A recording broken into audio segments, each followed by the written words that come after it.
Yes, ഇന്നലെ രാത്രി എന്തായാലും കണ്ണിന് കാഴ്ചയുടെ വസന്തം സമ്മാനിക്കേണ്ട ഒരു വെടിക്കെട്ട് പകൽ സമയത്തേക്ക് മാറ്റിയത് കൊണ്ട് തന്നെ അത്ര വർണ്ണാഭമായില്ല എന്നുള്ള വിമർശനം പരക്കെ ഉയരുന്നുണ്ട്. എന്തായാലും തൃശൂർ പൂരം വെടിക്കെട്ടിലുണ്ടായ പ്രതിസന്ധിയിൽ പരിശോധന നടത്തുമെന്നാണ് മന്ത്രി കെ രാജൻ ഇത് സംബന്ധിച്ച് വ്യക്തമാക്കിയത്. പോലീസിന് വീഴ്ചയുണ്ടായെന്ന് ഇപ്പോൾ പറയാനാകില്ല. പൂരത്തിനിടെയുണ്ടായ പ്രശ്നങ്ങളെല്ലാം പരിഹരിച്ചുവെന്നും കെ രാജൻ മീഡിയ വണ്ണിനോട് പറഞ്ഞു.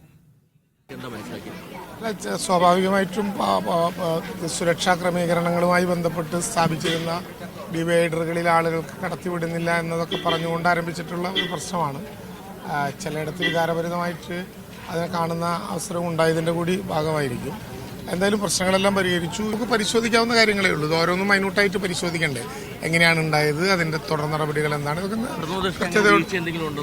അല്ല അങ്ങനെ നോക്കാൻ പറ്റുന്നൊരു കാര്യമല്ല. പുലർച്ചെ ഉണ്ടായ ഒരു വിഷയമാണ്.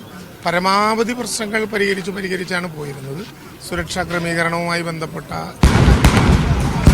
പരിചയമില്ലാത്ത ആളുകളും അതുമായി ബന്ധപ്പെട്ട ഉദ്യോഗസ്ഥന്മാരും ഒക്കെയാണ് നോക്കി പരിശോധന. അതെ, ഉറപ്പായിട്ടും.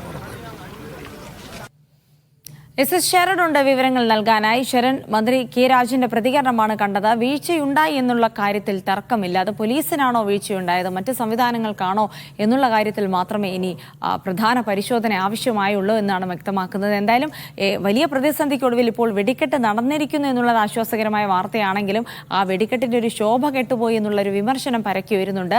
ശരൺ, നമുക്ക് പ്രേക്ഷകർക്കായി അറിയേണ്ടത് ഇന്നലെ രാത്രി മുതലുണ്ടായ സംഭവങ്ങളാണ്.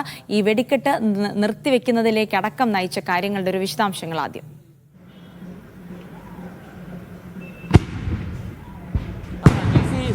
ഒരു പ്രധാനപ്പെട്ട കാര്യമാണ്. അതായത് ഇത് എങ്ങനെയാണ് ഈ വീഴ്ച ഉണ്ടായത്, അല്ലെങ്കിൽ വീഴ്ച ഉണ്ടായെന്നുള്ളത് യാഥാർത്ഥ്യമാണ്. പക്ഷേ ആരുടെ ഭാഗത്താണ് വീഴ്ച ഉണ്ടായെന്നുള്ള കാര്യത്തിലാണ് ഇനി വ്യക്തത വരേണ്ടതുള്ളത്. അത് ദേവസ്വം ബോർഡിൻ്റെയാണോ അതോ പോലീസിൻ്റെ ഭാഗത്തു നിന്നോ, അതിനെ സംബന്ധിച്ച് പരിശോധന നടത്തുമെന്നുള്ളതാണ് മന്ത്രി കെ രാജൻ അല്പസമയം മീഡിയ വണ്ണോട് വ്യക്തമാക്കിയിരിക്കുന്നത്. എന്തായാലും ഇന്നലെ ഉണ്ടായ സംഭവ വികാസങ്ങളിലേക്ക് കൂടി നമുക്ക് പോകാം. അതായത് ഇന്നലെ പ്രധാനമായും ഇന്ന് പുലർച്ചെ 3 മണിക്കാണ് വെടിക്കെട്ട് തീരുമാനിച്ചിരുന്നത്. ആദ്യം പാറമേക്കാവ് വിഭാഗത്തിൻ്റെയും അതിൻ്റെ തുടർച്ചയെന്നോണം തിരുവമ്പാടി വിഭാഗത്തിൻ്റെയാണ് നടക്കാനിരുന്നത്. പക്ഷേ ഈ തിരുവമ്പാടി വിഭാഗം ചില പരാതികളുമായി രംഗത്തെത്തുകയും ചെയ്തിരുന്നത്. പ്രത്യേകിച്ച് കഴിഞ്ഞ വർഷങ്ങളിലൊന്നും ഇല്ലാത്ത വിധത്തിൽ തന്നെ ആളുകളെ ബുദ്ധിമുട്ടിലാക്കുന്ന, ദുരിതത്തിലാക്കുന്ന ക്രമീകരണങ്ങൾ, സുരക്ഷാ ക്രമീകരണങ്ങളാണ് പോലീസിന്റെ ഭാഗത്തു നിന്നുണ്ടായെന്നുള്ള ആക്ഷേപമാണ് അവർ മുന്നോട്ട് വെച്ചത്. അവരെ പോലും ഉള്ളിലേക്ക് കടത്തിവിടാതെയുള്ള കർശന നിയന്ത്രണങ്ങൾ, പലയിടങ്ങളിലായിട്ട് ഇത്തരത്തിൽ ബാരിക്കേഡുകൾ, ഓരോ പോയിന്റിലും ബാരിക്കേഡുകൾ സ്ഥാപിച്ചുകൊണ്ടുള്ള വലിയ ക്രമീകരണങ്ങളിലേക്ക് പോലീസ് പോകുന്നു. അതെല്ലാം തന്നെ അനാവശ്യമാണെന്നുള്ള ഒരു ആക്ഷേപമാണ് അവർ ഉന്നയിച്ചിരുന്നത്. എന്തായാലും പോലീസ് പറയുന്നത് കഴിഞ്ഞ 3-4 വർഷമായിട്ട് ഇത്തരത്തിലുള്ള ക്രമീകരണങ്ങളാണ് ഏർപ്പെടുത്തുന്നത്. പ്രത്യേകിച്ച് ഈ പുറ്റിങ്ങൽ വെടിക്കെട്ട് ദുരന്തത്തിന് ശേഷം കർശന നിയന്ത്രണങ്ങൾ വേണം, അല്ലെങ്കിൽ ജനങ്ങളുടെ സുരക്ഷ മുൻനിർത്തിയുള്ള ക്രമീകരണങ്ങൾ വേണമെന്ന് ഹൈക്കോടതി തന്നെ നിർദ്ദേശിച്ചിട്ടുണ്ട്. അതിൻ്റെ അടിസ്ഥാനത്തിലുള്ള ക്രമീകരണങ്ങളാണ് കഴിഞ്ഞ 3-4 വർഷമായിട്ട് നടക്കുന്നതെന്നുള്ള കാര്യമാണ്. എന്തായാലും ദേവസ്വം ബോർഡ് ഇത്തരത്തിലൊരു ആക്ഷേപം മുന്നോട്ട് വച്ചതിന് പിന്നാലെ സ്വാഭാവികമായിട്ടും അന്യായ ചർച്ചകൾ, അതായത് അവർ വ്യക്തമാക്കിയിരുന്നത് വെടിക്കെട്ടിനില്ല, വെടിക്കെട്ട് നിന്ന് പിന്മാറുന്നു എന്നുള്ള കാര്യമാണ്. ഒപ്പം തന്നെ ഈ രാത്രി നടക്കുന്ന പൂരത്തിൻ്റെ ചടങ്ങുകൾ അത് വെറും ചടങ്ങുകളായിട്ട് മാത്രം അവസാനിപ്പിക്കുന്നു, അതിനപ്പുറമുള്ള കാര്യങ്ങളിലേക്ക് പോവുകയും ചെയ്തിരുന്നില്ല.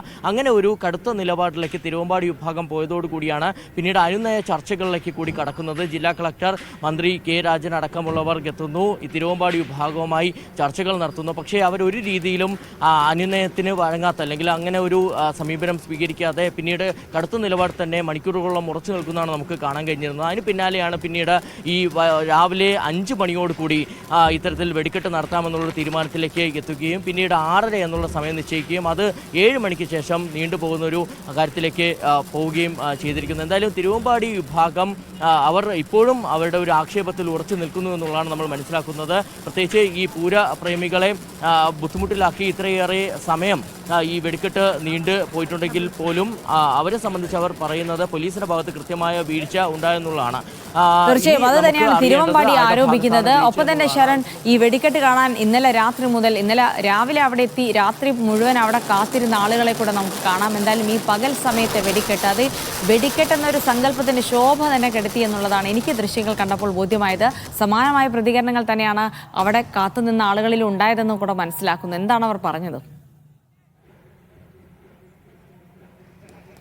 ജിൽസി, വലിയ നിരാശയോട് കൂടിയാണ് പൂരപ്രേമികൾ ഇവിടെ നിന്ന് മടങ്ങിയിരിക്കുന്നത്. അതായത് സ്വാഭാവികമായിട്ട് നമുക്കറിയാം ഈ രാത്രിയുള്ളൊരു ഭംഗി, ദൃശ്യചാരുത അല്ലെങ്കിൽ ഒരു ദൃശ്യവിസ്മയം, ദൃശ്യവിരുന്നെന്നൊക്കെ നമുക്ക് ഈ വെടിക്കെട്ടിനെ വിശേഷിപ്പിക്കാൻ കഴിയും. അത്തരത്തിലൊരു കാര്യത്തിലേക്ക് പോകാത്തത് കൊണ്ട് തന്നെ ഈ പൂരപ്രേമികളെ സംബന്ധിച്ച് വലിയ നിരാശയാണ് ഇത് ഉണ്ടാക്കിയിരിക്കുന്നത്. പകൽ സമയത്താണ്, അതായത് ഒരുപക്ഷെ ഈ പ്രശ്നങ്ങൾ വേഗത്തിൽ പരിഹരിച്ചുകൊണ്ട് ഒരു 5 മണിക്ക് മുമ്പ് തന്നെ നടത്താമായിരുന്നു. കാരണം 3 മണിക്ക് നിശ്ചയിച്ചിരുന്ന വെടിക്കെട്ടാണ്. അതൊരു പക്ഷേ 1 മണിക്കൂർ കൊണ്ടോ അല്ലെങ്കിൽ 1.5 മണിക്കൂർ കൊണ്ടോ പ്രശ്നങ്ങൾ പരിഹരിച്ചുകൊണ്ട് 5 മണിക്ക് മുമ്പ് നടത്താമായിരുന്നു. പക്ഷേ അങ്ങനെ ഒരു അനുനയത്തിന് വഴങ്ങാത്ത ഒരു സാഹചര്യം തിരുവമ്പാടി വിഭാഗം ഉണ്ടായ കൂടിയാണ് ഇത് നീണ്ടുപോവുകയും ചെയ്തിരുന്നത്. എന്തായാലും ഈ വെടിക്കെട്ട് നടന്നിരിക്കുന്നത് 7 മണിക്ക് ശേഷമാണ്. നമുക്കറിയാം വെയിലെത്തിയ ശേഷമാണ്. അപ്പോൾ അത് കൃത്യമായി തന്നെ ഈ വെടിക്കെട്ടിൽ പ്രകടമാവുകയും ചെയ്തിട്ടുണ്ട്. ഒരു രീതിയിലും തന്നെ ഒരു ദൃശ്യചാരുത നമുക്ക് കാണാൻ കഴിയാത്ത, അനുഭവിക്കാൻ കഴിയാത്ത ഒരു വെടിക്കെട്ടാണ് ഇത്തവണത്തെ തൃശ്ശൂർ പൂരം ആ രീതിയിൽ തന്നെ കടന്നു പോകുന്നതാണ് നമുക്ക് കാണാൻ കഴിഞ്ഞിരുന്നത്. പുകപടലങ്ങൾ കൊണ്ട് മൂടിയ ഒരു ആകാശം, വാനം, അങ്ങനെ മാത്രമേ നമുക്ക് അതിനെ വിശേഷിപ്പിക്കാൻ കഴിയുള്ളൂ. അതിനപ്പുറമുള്ള എന്താണ് അവർ ഉദ്ദേശിച്ചിരുന്നത്, എന്താണ് സസ്പെൻസ് ഉദ്ദേശിച്ചിരുന്നത് എന്നൊന്നും തന്നെ വെളിപ്പെടുത്താൻ കഴിയാത്ത ഒരു വെടിക്കെട്ട് കൂടിയാണ് കടന്നു പോയിരിക്കുന്നത്. മറ്റൊരു കാര്യം സമയം കൂടിയാണ്. അതായത് ഇവിടെ എത്തിയ പൂരപ്രേമികളെ സംബന്ധിച്ച് രാവിലെ വെടിക്കെട്ട് കാണേണ്ടി വരുന്നു എന്നുള്ളൊരു നിരാശയ്ക്കൊപ്പം തന്നെയാണ് ഈ സമയം. അതായത് സാധാരണഗതിയിൽ 10 മിനിറ്റിൽ കൂടുതൽ വെടിക്കെട്ട് ഉണ്ടാകുന്നതാണ്. പാറമേക്കാവും ദേവസ്വം പാറമേക്കാവും ഒപ്പം തന്നെ തിരുവമ്പാടി വിഭാഗവും 10 മിനിറ്റ് കൂടുതൽ നടന്നത്. പക്ഷേ 10 മിനിറ്റ് താഴെ മാത്രമാണ് ഈ വെടിക്കെട്ട് നടന്നിരിക്കുന്നത്. പാറമേക്കാവ് വിഭാഗത്തിൻ്റെ ഏകദേശം നമ്മൾ പരിശോധിക്കുകയാണെന്നുണ്ടെങ്കിൽ ഒരു 6-7 മിനിറ്റാണ് നടന്നിരിക്കുന്നത്.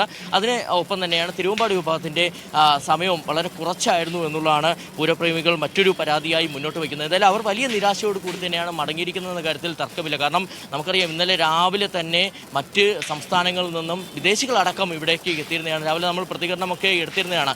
എന്തു വന്നാലും വെടിക്കെട്ട് കണ്ടിട്ടേ പോകുന്നുള്ളൂ, അതിനുള്ളൊരു കാത്തിരിപ്പിലായിരുന്നു. രാത്രി ഉറക്കമുളച്ച് സ്ത്രീകളും കുട്ടികളുമൊക്കെ ഇത്തരത്തിൽ വലിയ ബുദ്ധിമുട്ട് നേരിട്ടുകൊണ്ട് കാത്തിരിക്കുന്നതാണ് കണ്ടിരുന്നത്. അവരെ സംബന്ധിച്ച് അവർ ഇപ്പോൾ വലിയ നിരാശയാണ് ഉള്ളത്. ഒരാളുടെ ഭാഗത്തു നിന്ന് പോലും ഒരു നല്ലൊരു പ്രതികരണം ഉണ്ടാകാത്തൊരു സാഹചര്യം കൂടിയാണ് കഴിഞ്ഞ മിനിറ്റുകളിൽ നമുക്ക് തീർച്ചയായും ശരൺ വ്യക്തമാണ്. കാരണം നല്ലൊരു പ്രതികരണം ഉണ്ടാകാനുള്ള യാതൊരു സാധ്യതയുമില്ല. ആ ദൃശ്യങ്ങൾ കണ്ട ഏതൊരാളിലും വലിയ അമ്പരപ്പ്, അല്ലെങ്കിൽ എന്തിനാണ് ഈ വെടിക്കെട്ട് ഈ പകൽ സമയത്ത് നടത്തിയത് എന്ന ചോദ്യമാണ് ഉയരുന്നത്. കാരണം കുറേ പുകപടലങ്ങൾ മാത്രമാണ് അന്തരീക്ഷത്തിൽ കണ്ടത്. ചുരുക്കം ചില മിന്നലുകളും പൊട്ടലുകളും ഒക്കെ കണ്ടു എന്നല്ലാതെ തൃശ്ശൂർ പൂരം വെടിക്കെട്ട് ഇത്തവണ ചീറ്റിപ്പോയി എന്ന് പറയുന്നതിൽ യാതൊരു തെറ്റുമില്ല. കാരണം വലിയ നിരാശ ഈ പൂരപ്രേമികൾക്കുണ്ടാക്കിക്കൊണ്ടാണ് വെടിക്കെട്ട് അവസാനിച്ചിരിക്കുന്നത്. വീഴ്ച പരിശോധിക്കുമെന്ന് മന്ത്രി പറയുന്നുണ്ടെങ്കിൽ പോലും ഇനിയിപ്പോൾ അത് പറഞ്ഞിട്ട് കാര്യമില്ല. കാരണം ഈ കൊല്ലത്തെ പൂരം കഴിഞ്ഞിരിക്കുന്നു. എന്തായാലും വെടിക്കെട്ട് കാണാനെത്തിയ ആളുകളൊക്കെ നിരാശരായി വീട്ടിലേക്ക് മടങ്ങുന്ന ദൃശ്യങ്ങൾ കൂടിയാണ് നമ്മൾ കണ്ടത്.